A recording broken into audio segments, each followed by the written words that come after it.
Hello, everybody, and welcome into the Open Championship edition of the Reignmakers Fantasy Golf Show presented by DraftKings Reignmakers. We are back on a normal schedule this week for the first time in a couple of weeks now. So, welcoming in, of course, my co host this week is TJ. TJ, how is everything going? How was the weekend? I know you were in Vegas. Maybe give us a quick Vegas recap. Let's hear how the last couple of weeks in your life has gone. Yeah, spent the last week in Vegas playing some World Series of Poker events. Got added 3 WSOP caches to my resume, so that was a ton of fun. We're actually gonna do a show tomorrow too, where we'll dive a little bit more into the poker stuff, and then apparently it's not the most healthy thing to spend a week straight in Vegas casinos playing cards, and the last 36 or so hours. I don't know. Must have had COVID or something. I was not doing well. Got sick. Basically out of commission all day Saturday, half of the day yesterday. Finally feeling alive and well, ready to get back to the normal routine, ready to talk some golf. It worked out perfectly. I didn't watch pretty much any of the golf until Sunday morning. Woke up, popped it on the TV, saw Rory get his victory. So that was awesome to see. I feel like that had been a long time coming. We've been pounding the pavement on Rory for some time here. Felt like he was due. Was good to see him get that done down the stretch. Fun finish to the tournament. But yeah, things are going well. Recovering still, and onwards we march. Final major championship of the year. Football season continuing to hit up. Lots of exciting stuff on the horizon here at OTM, and specifically this week with the Open Championship. Always a fun one. I guess it's going to be some wonky sleep schedule stuff because we'll have like the overnight golf again, right? Yeah, so I was gonna say I don't know how many wake up calls that I have at 3 a.m. Honestly, better chance of me being up from the night before to catch sort of like 3, 4 in the morning tee time. So I couldn't really see too much of the Scottish Open this weekend. Did catch the Sunday finish, of course, which we'll get into. I was also solo parenting for any of you dads out there. Solo parenting this weekend, so I was catching up on my much needed sleep to chase around my 3-year-old all weekend long. So that was fun. But yeah, the Open Championship week, it's always a little bit of a sad week from my point of view. It's the last major of 2023. We'll have a solid 7+ months of wait time until April rolls around in 2024 before we get to the Masters. The majors, no matter what the PGA does, no matter what Live Golf does, no matter what anything in golf does, the majors really are just so dominant in terms of capturing the attention of the normal fan base.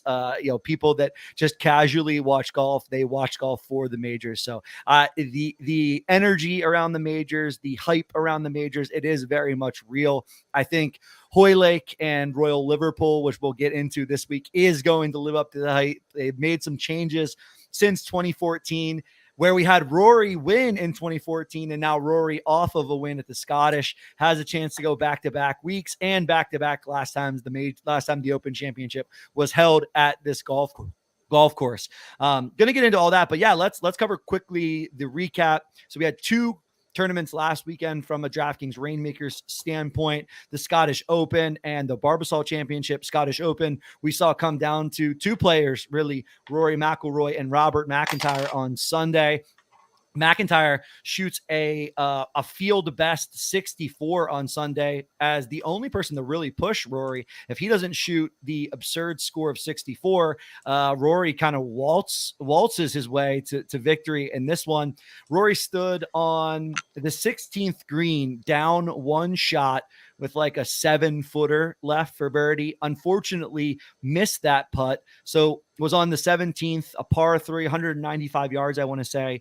I saw a tweet from Data Golf. Someone was asking on the 17th hole on the tee box, what was Rory's chances to win? And per Data Golf, they said he had a 4% chance to win. Needed to make back-to-back birdies, needed to make at least 1 birdie on 17 and 18, both which played over par for the entire tournament. I believe 17 played 0.2 shots over par and 18 played 0.4 shots over par. The only birdie on 18 that entire day on Sunday before Rory stepped up to 18 was Robert McIntyre, made an absurd birdie, hit a 3-wood, what 3 or 5 wood into the green from like 219 to like 3 feet to knock it in for birdie. Rory, so he steps up on 17, hits it to 4 feet, makes the birdie, and then on 18, it was just a really crazy hole to watch. It's a great drive down the left-hand side. The wind is gusting about 20 miles per hour. And if you haven't seen it, Rory sort of stepped away from his approach shot first, pulled 4-iron, stepped away, took a completely different club and a completely different shot shape. The announcers indicated he wanted to hit a draw with the 4-iron, ended up hitting a driving iron, like between a 2 and a 3-iron, and hit a fade in there to 7 feet. Or sorry, it was like 11 feet on 18.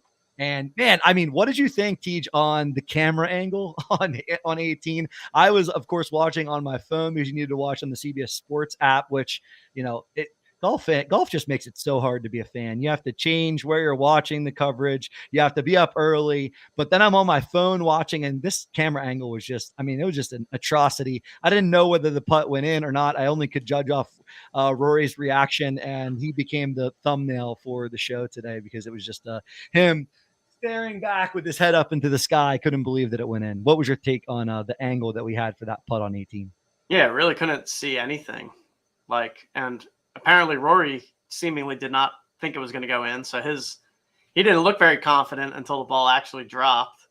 So it was quite confusing as to what was going on.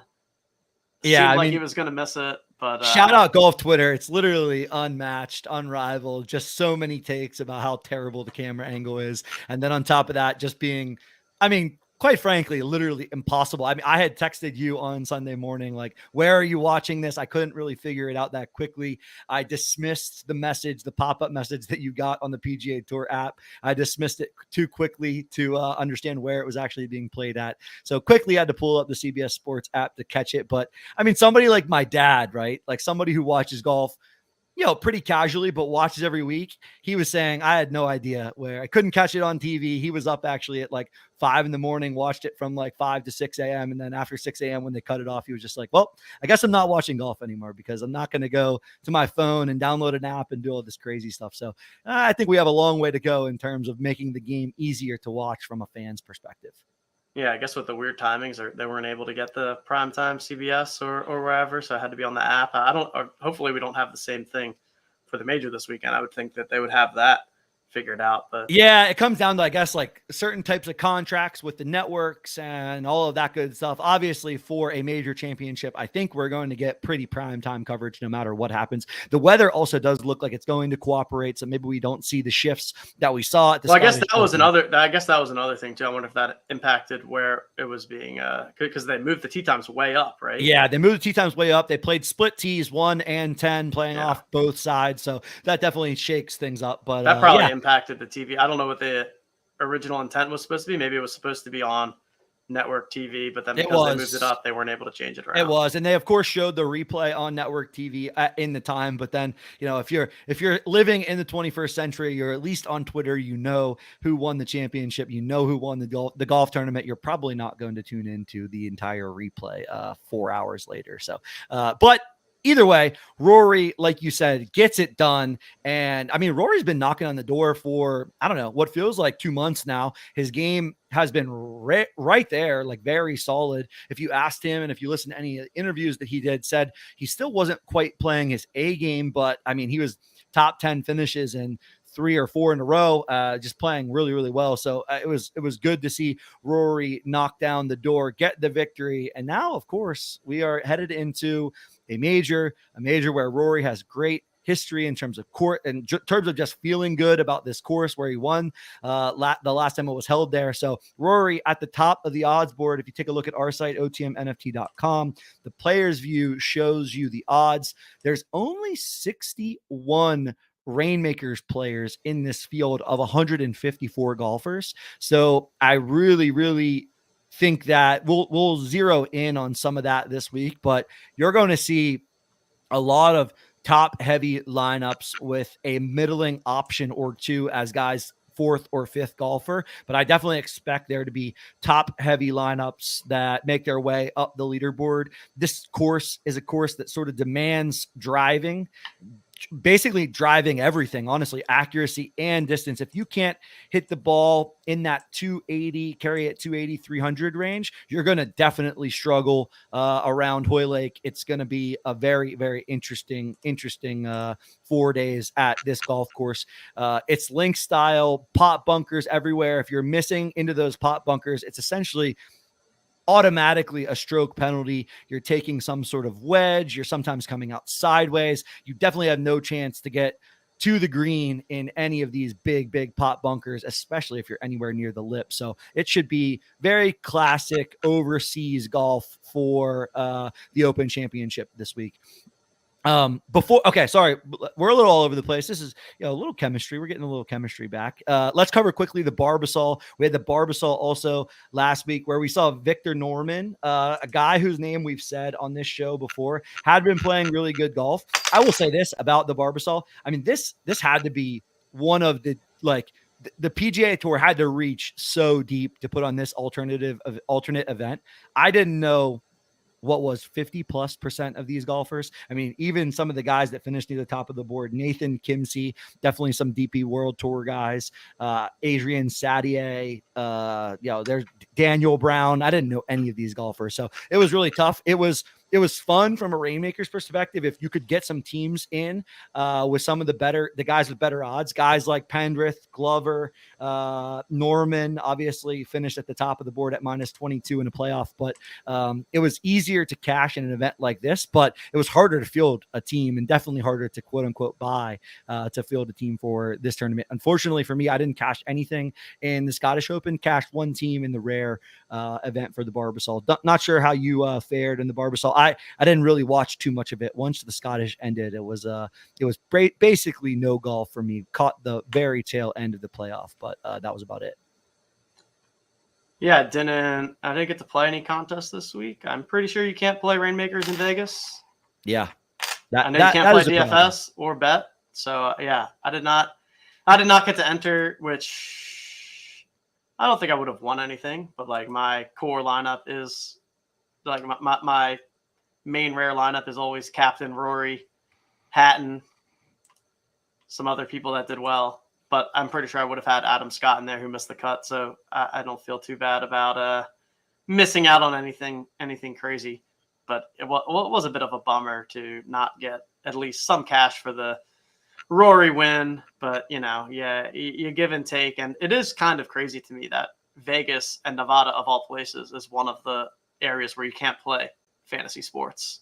Yeah, it is freaking Vegas. But it is incredibly wild the way in which the state of Nevada protects their gaming and gambling laws and sort of all the nuances and details of the United States of America and the gambling laws that are the USA laws. It is definitely a challenge. I believe it is because in just about every state, it is a requirement that you have a brick and mortar casino, brick and mortar location, and DraftKings usually partners with some other casinos in the state. Of course, when you are up against the likes of the MGM Grand and Caesars and all of the big names in gaming, going to be pretty difficult to strike a deal. So I imagine that's why it is impossible to play fantasy sports and anything related to DraftKings and DraftKings, Reignmakers, DFS in Nevada. So definitely a challenge there. We know that here in PA, where we're hopping over to the border to play little Reignmakers ourselves. We're making a weekly effort to get the sweat that is Reignmakers. All right, I think that covers all of the recap segment of the show. Oh, I will say, shout out Glib, an awesome lineup that he put together for the Scottish Open. It was in the gated contest. I believe he will be, he finished third, so he wins the gated contest, the BMW Championship. Red carpet experience from DraftKings. Still interested to see if he's going to take that experience, but shout out those guys over there in the Jolly Jokers Discord. Another massive win. This year we've now had a $10,000 win, a $5,000 win, and now a gated contest experience win. Awesome stuff over there. So shout out to you guys continuing to sweat it out. And we've got the last major, all of the playoffs. We've got some big time events coming up, so should be fun the rest of the season. All right, let's get into it. We've already kind of previewed it. Hoylake or Royal Liverpool, which is in Hoylake, England, which is why a lot of people just call this course Hoylake. It is Royal Liverpool. 2014 was the last time the Open Championship. And if you say the British Open, someone in golf Twitter will probably correct you. Some golf purists will make sure you call it the Open Championship. But it will be a little bit of a different look. Some updates to Hoylake, some changes, some lengthening. I believe they've added 250 to 300 yards on some of these holes. And yeah, it's going to be a course that demands distance. It also demands accuracy. A lot of very narrow landing zones, a lot of hazards, pop bunkers, things like that are right in the landing zones for these professional golfers. I think it's going to continue to be a type of event where birdies are out there. You can make birdies. It will be very weather dependent. It's Monday, so a quick view at the weather. Let me believe that Thursday and Friday should be pretty calm. I only saw winds of 8 to 10 miles an hour. Didn't see any rain in the forecast. Therefore, I expect that birdies are going to be out there. Birdies are going to be made. You're talking about 154 of the best golfers in the world. So I expect there to be some low scores if the weather cooperates. Last time the weather did cooperate, we could see scores upwards of 18, 19, 20 under par winning the Open Championship. So it'll be very interesting. I do think with the length, it's gonna demand driving the golf ball. You're going to need to be both accurate and long. The guys who are both speaking of which is why Rory is getting a lot of heat. Rory, Rahm, I think are two of the best drivers of the golf ball. Rahm, a lot of questions coming in around Rahm. Hasn't really fared, hasn't played his best in the last month or so. But I put a comment out in the Discord. If anybody's looking to get rid of a rare John Rahm, I'm a buyer. Put an offer out there at $65. I would like to add a little Rahm in my portfolio for this week. So it'll be interesting. Our site, otmnft.com, has the top of the odds board. And like we said, only 61 Reignmakers golfers. So you see a very big spread or a very big jump in odds. The golfers and Reignmakers have odds at the top of the board, like Scheffler and Rory at plus 700. But then you can go all the way down to basically the bottom of the odds board. Guys like Stuart Sink, Scott Stalling, Zach Johnson. I mean, these guys are 800 to 1 to win the golf tournament. They're going to be in certain lineups. They're going to be used as fillers for certain people. But then you jump into this mid-range, and I think it's very, very interesting. So, Tej, let's kind of break it down. Top tier, let's say top tier, we'll call it 2,000. I guess we got to go to 2,200. We'll call it 2,200 and up, which is 5 golfers: Scheffler, Rory, Rahm, Hatton, and Hovland. And then this mid-range, which is going to be the most interesting to conversate about, from Schauffele at plus 2,500 all the way down to plus 10,000, Denny McCarthy. There's a lot of golfers in here that have some really big odds. I mean, you called it out right away when we were talking behind the scenes of the show. Tony Finau at 60 to 1, definitely pretty big odds when you see someone like Finau at 60 to 1 and then someone like Schauffele or Hovland at 22 or 25 to 1. Any takes? Let's first start at the top of the range. Scheffler, Rory, Rahm, the big three. We'll lump in Hatton and Hovland here, but any takes on these 5 golfers? Yeah, it's a unique setup, especially when it comes to Reignmakers. Like you said, only 61 total players available in Reignmakers. You have not only all of the live golfers in the field that are not eligible for Reignmakers, but then you also have the Ricky Fowlers, the Jordan Spieths. So I do think that the majors in particular offer a unique dynamic for Reignmakers and kind of a smaller player pool. I also think there's this element of like Scheffler, Rory, and Rahm are just so good and so likely that one of the 3 of them is going to win that it really pushes everybody else's odds to be a lot higher from a outright win perspective. Like you just mentioned, I mean, guys like Finau and Homa and Sam Burns, 60 to 1. I mean, Justin Thomas, who's been struggling, 75 to 1. My goodness, I think if it was a year ago, if you had to place a bet of like, will there ever be a tournament in the next 2 years where Justin Thomas is 75 to 1, I think everyone would say no way in hell. Like, that's not possible. So pretty unique in that sense. I think that the top of the board, though, it's just it's so strong with Scheffler. We were talking about it before the show, and we talk about it every single show. But Scotty Scheffler is just truly unbelievable. He's now had 7 straight tournaments where he's finished in the top 5, which is just astronomical. I mean, it's almost a lock that he's taking up one of the top 5 slots. So can't go wrong with Scotty there. And then you have Rory coming off of the win. Of course, whenever you're overseas, you're going to be looking more towards Rory. Fits his style of game, the distance off the tee, the, kind of being in his home environment overseas. Have to love Rory. And then I feel like Rahm might kind of go underlooked a little bit here relative to what you would typically expect. You see it in the odds. Scheffler and Rory both at 7-1, and then Rahm almost double their odds at 13-1. So I feel like it's been a while since there's been a number that is worth betting Rahm at outright, and 13-1 actually feels pretty decent, I would say, here for anyone that is looking to get into the outright markets. Got to like Rahm there. So at the top, like with Reignmakers, it's just if you have those guys, play them. I'm curious what the overlap is going to look like in terms of how many lineups have all 3 of Rory, Scheffler, and Rahm. Probably a lot, but also like if you have that opportunity, I think it's probably worth it. I think, I could also see a unique construction where you play all 3 of them, but don't use any of them as the captain, right? So maybe they all do finish in the top 5, but they don't actually win. And then you're able to spike the proper captain. So from a game theory perspective, if you're playing all 3 of them, I think that's a bit unique angle that you could take here, but definitely not going to talk anybody off the ledge on any of those top 3.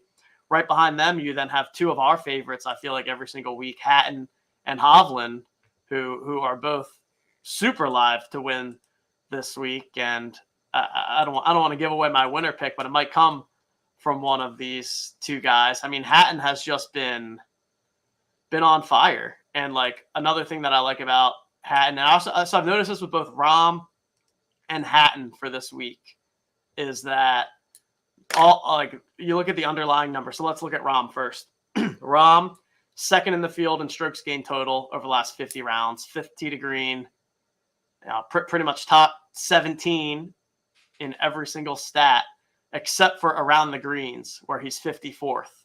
And then I'm seeing a similar thing with Hatton, where he's in the top 10 in pretty much every stat, except for around the green, where he's 51st. And I feel like the around the green stat at these courses is just totally different than at a normal course. Because like when you're around the green on these courses, you're probably putting still.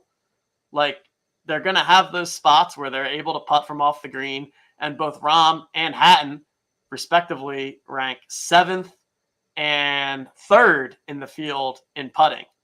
So I like those guys to begin with. And I feel like that is even an extra sweetener in that, because again, like the around the green shots are kind of just like super long putts often at these courses where you have, you're not chipping from the rough, right? You're going to be chipping from the fairway and likely hitting the putter.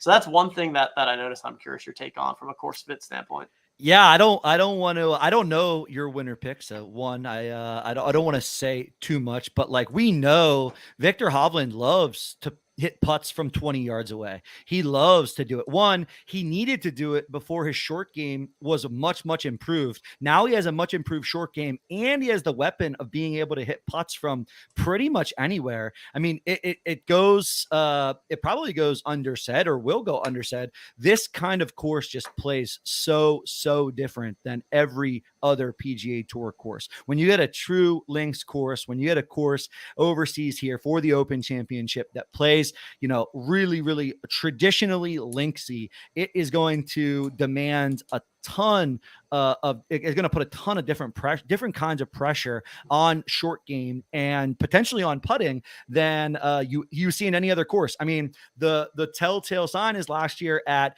the Open, where Cam Smith pulls putter and puts the ball around a massive bunker and somehow using the putter gets up and down for par to win the Open Championship. I mean, those are the kind of things that just these kind of links courses demand that you don't see every day on the PGA Tour. So I do think that is very interesting. I mean, shout out our guys over there at Data Golf. We love to use that site. You said it so well.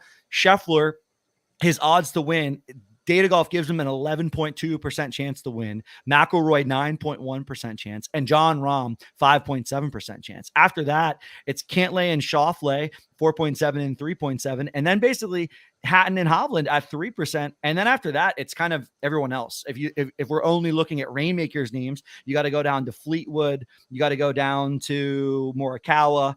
They're sub 1 or sub 2%. And then you look all the way down, you called him out, Justin Thomas, he's a 0.7% chance to win. So you're talking about win equity that is super, super small for what we would traditionally call elite golfers. I mean, Justin Thomas, elite golfer, certainly not playing anywhere near his ability, but in general, I mean, if you take the guys at the top, jam them into one lineup, and then add a Justin Thomas, I think you're certainly going to be unique. I don't even think you need to go as far down as Justin Thomas to get unique. Guys like Wyndham Clark, Tony Finau, Hideki Matsuyama, Adam Scott. I mean, there's a lot of guys in that mid-range that if you go with them as a third or fourth golfer, I think you'll certainly be unique. So I don't think you really need to overthink it. If you have Scheffler, Rory, Rahm, you can certainly play them together. I also think and I'm interested in your take, someone who's played DFS a lot longer than I've played DFS. I mean, it's 61 golfers here. If you have a chance to say, break those guys up, to me, it could be the field. It could be the kind of tournament where you might want to say, play Scotty and Rory together, but then break Rahm off as a captain, and then play something like Rahm, Cantlay, Rahm, Hatton, Rahm, Hovland, and then a couple other guys that are a little unknown. I think this kind of course, this kind of event with only 61 players in the field, I think you can, quote unquote, play a little bit fancy and maybe break one of those top guys off. What's your take on that? Would you play them together, or would you think about breaking them up? Or is it kind of like 50-50 based on the rest of your portfolio?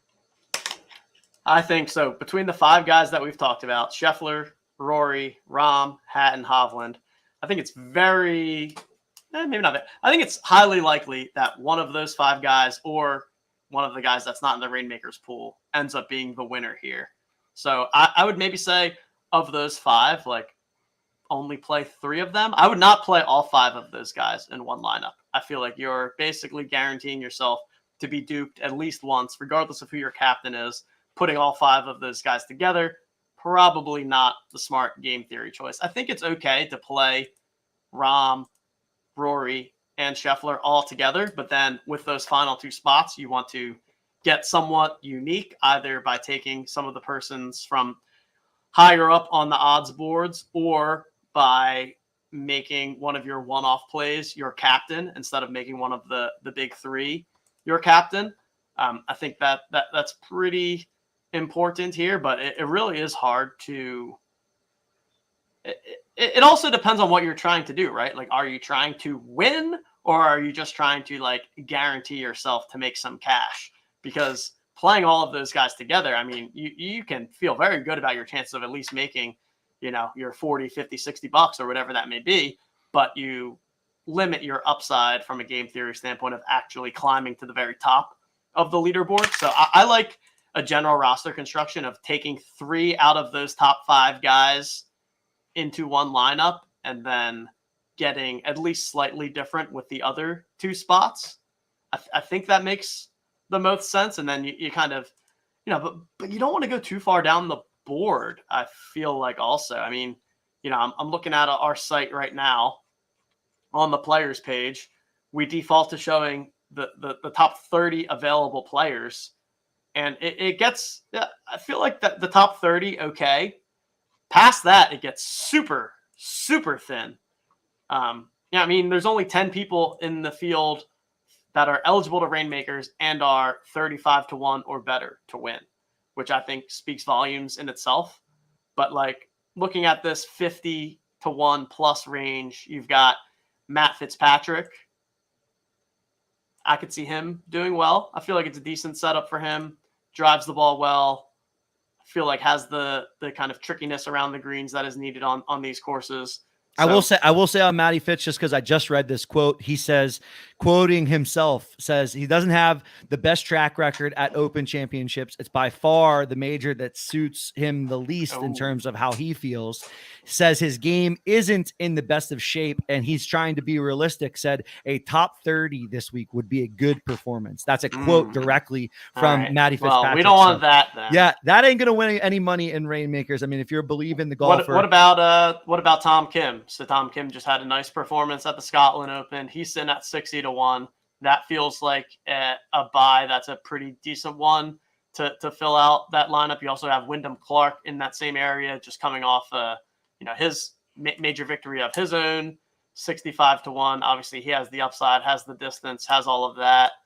I think this is a great conversation here. I think these three guys right next to each other are awesome to talk about. One, Tom Kim, Cam Young, and then Wyndham Clark. Tom Kim, traditionally the biggest nail in the coffin on Tom Kim is he's not long enough. Now, do you believe the numbers here? Do we believe a shorter hitter like Tom Kim can win at a place like Hoyle Lake where you do need to hit the driver, where driving the golf ball gives you an advantage? I think it's a question, but if Tom Kim plays like he played the Scottish Genesis Open, he's going to be a very, very fine option. I think the other two guys, Cam Young and Wyndham Clark, are very interesting. To me, Wyndham Clark continues to just pop. He just continues to sit there and play well, has the all-around game. I mean, Wyndham Clark drives the ball just as long as Rory McIlroy. It's not as good. It's not maybe as accurate, but he certainly has distance. Cam Young, another guy whose driver we know can be a weapon, also has been playing better as of recently. So I think these three are very interesting decisions. If I had to pick them, I'd probably go Clark, Cam Young, Tom Kim. I just don't know that Tom Kim, with his lack of distance, is going to get there. But if everyone's thinking that, if Tom Kim can hit his long irons into these greens, can hold the ball on the greens, can find a little bit of short game, certainly can be fine.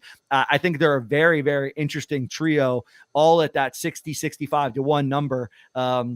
And then I'm even going to do this to you. If you had to pick, knowing all those things, I'm going to toss your guy, Corey Connors, in there of note in the wind. Robert McIntyre, we talked about Scottish Open, shot the low 64. The only other guy even close to him on Sunday was Corey Connors with a 66. I think Corey Connors is a guy who, when he strikes the ball off the tee, when he's hitting his irons, I mean, he's going to give himself as many birdie looks as anybody. It, of course, will always matter with Connors if he can make the putts. But I like Connors in that group. Who would you take? If you had to take two of those guys, who would you take? I'm always on Corey Connors' team. I like Connors. I mean, anytime it's the stronger field stuff, feel like that's when he pops. He's got the all-around game, and the ball strike in particular typically comes down to the putter and the short game. So I do like Connors for this week and kind of that upper tier range. What were the two other options? Cam Young, Tom Kim. Cam Young, Wyndham Clark, Corey Connors. I would go Clark and Connors. I think out of those, I'd probably go Clark number 1, Connors number 2. I'll go Tom Kim 3 and Cam Young 4. Don't feel super strongly there. I think that's kind of how I'd order those guys. And then beyond that is where it really, I don't know that there's anyone beyond that I'm super interested in. Maybe Keegan Bradley, somebody that we talk about often, similar to kind of the Corey Connors type of mold, someone that has the distance, has the ball striking. Depends if the putter in the short game shows up. So I like him as well. But it is hard to see any of them actually winning, although we would have said the same thing about it being hard to see Wyndham Clark win previously, right? So it's certainly possible. But yeah, those are the guys that I'm looking at the lower end of the board. We mentioned Justin Thomas briefly. Not really looking to touch Justin Thomas right now. Just doesn't really seem to be a need to. Again, if the name was anything but Justin Thomas, and you looked at the recent results and the underlying stats, you'd be like, no way in hell I'm playing that dude. That guy stinks. There's nothing to like about him right now other than that his name is Justin Thomas. And our brains have trained us to think that Justin Thomas is good and to like Justin Thomas because he's a likable guy and he's, done well on the PGA Tour in the past.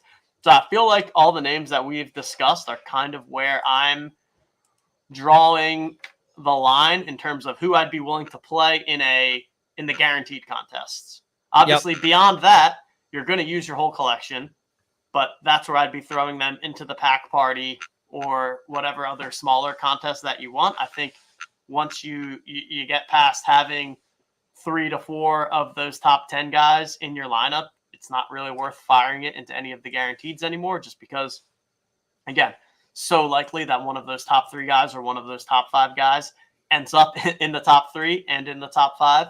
So, yeah, I feel like, we got the top of the board. We've got Wyndham Clark, Corey Connors, Keegan Bradley, some Cam Smith and some Tom Kim mixed in. Outside of that, I don't see a ton that has me super interested. And then, this also begs a good question, right? Of like, there's a whole mid-range of guys in between there that we haven't even touched on. You've got Xander, who is constantly somebody who like performs decently, but isn't really making his way into top 3s and top 5s. You got Cantlay, Tommy Fleetwood, Shane Lowry, Colin Morikawa. Maybe those guys go a little bit underlooked here. I think that's possible. If you have them, you're going to be playing them. But also, I don't think any of those guys are specifically jumping out as like guys that I need to get into my lineup. All very good golfers. Shane Lowry, I think, is the best course fit of them all, just because the overseas stuff always tends to perform well there. I think he had a decent showing last week. He was like top 15, maybe top 20, something like that. T12 for Lowry last week. And that's kind of my strategy going into this week. I think build 2 to 3 really, really strong lineups at the top where you're mixing in those top guys with a one-off or two, and then hope for the best. But it's going to be a tough one because of the limited player pool, and it's also going to be another unique sweat when it comes to the fact that like it's possible that going into Sunday, 4 of the top 5 guys on the leaderboard aren't in Reignmakers. Like, that's very possible with the live golfers, with Fowler and Spieth and everyone. I mean, we're only talking about 40% of the entire field. We're only talking about 40% of the entire field. Guys like Brooks Koepka, Dustin Johnson, Jordan Spieth plays fantastic at Open Championship venues. His Open Championship history is unbelievable if you look at Spieth's history. I completely agree with you. All right, you said you aren't interested in a couple of guys. Of course, my collection has a couple of these guys, so I'm going to make you make some tough decisions here, and then we're going to get your winner pick. And we're gonna get out of here. I did, shout out somebody listening to this show. Shout out somebody out there who doesn't believe in the big Spaniard. They sold it to me for 8% below floor. I got myself a John Rahm for $65. So my top lineup is going to have Scotty Scheffler, going to have John Rahm, playing 2 of my rare guys up into elite. And then, of course, I've got 4 elite guys. I've had this decision over and over and over again all season long. I think I know where I'm going to go, but I'm interested in how you fill it out and how you pick captain. I've got, guys you aren't interested in. Tony Finau, Hideki Matsuyama, Adam Scott, and of course, a little unknown guy by the name of Brian Harman, who seems to always make me make the wrong decisions in these spots. So I've got those 4 elite guys. Of course, I'm going to be able to make 2 elite teams. I might actually even be able to make 3 elite teams. I've got those middling options beyond those guys, but I need 3 guys and a captain between Finau, Matsuyama, Adam Scott, and Brian Harman. Who you going with? I am playing whoever you say right now. Oh, on baby. this show. Oh, baby. Let's see.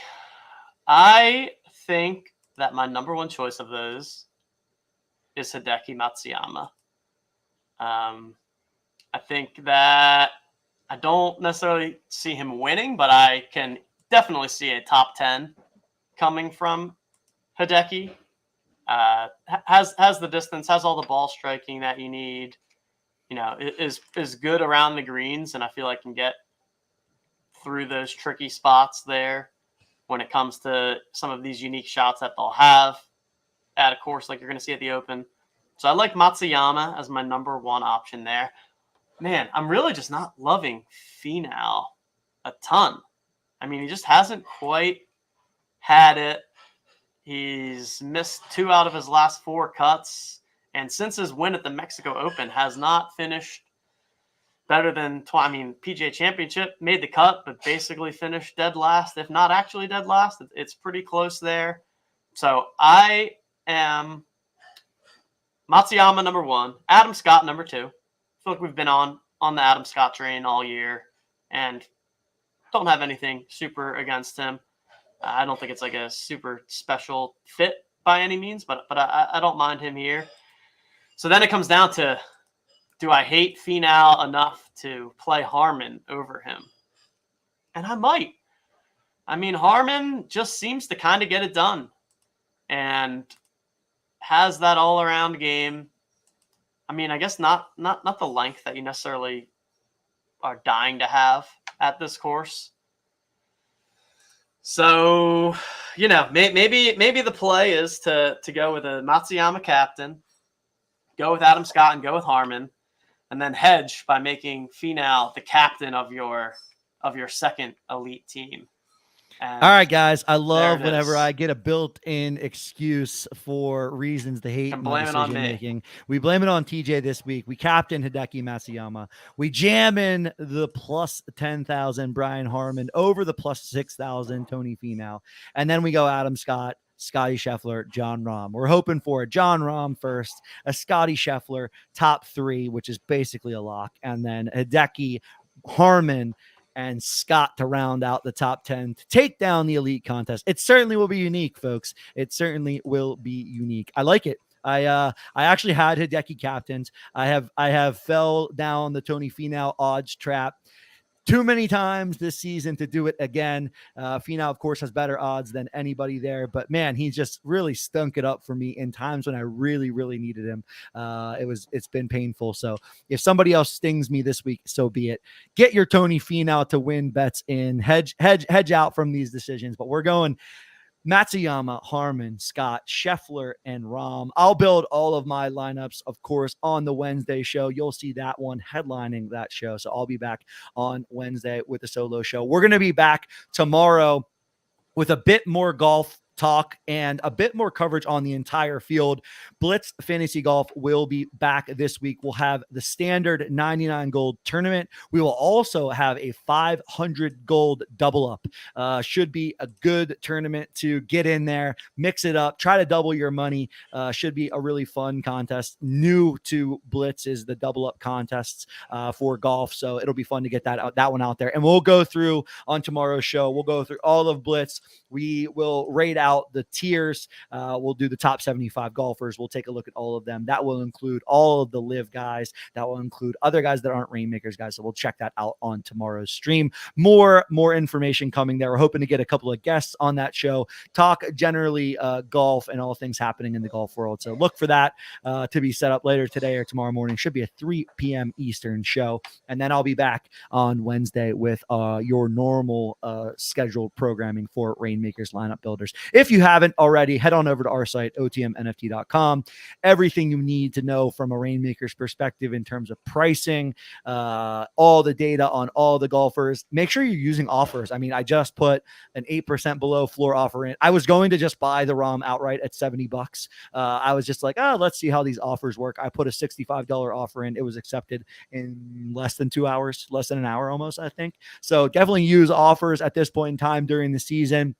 Also, crafting is up. If you're out there, make sure you're getting crafting done. We've got more gated contests from Reignmakers happening. If you didn't already, there's a Discord contest. So if you're in Discord, $5,000 Discord gated contest for this week. Go over, click the Dino bot. All you got to do is put in your DraftKings username and email, and you'll be into that contest. Usually are some really solid overlays. You can also, it'll also be a core contest, so you can use some of your best core cards there and give yourself a better upside of winning in some of the other core contests.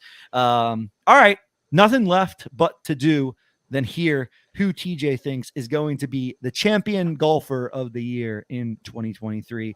TJ, hit us with your winner pick, and then we will actually sail into the sunset until tomorrow after you give us your pick.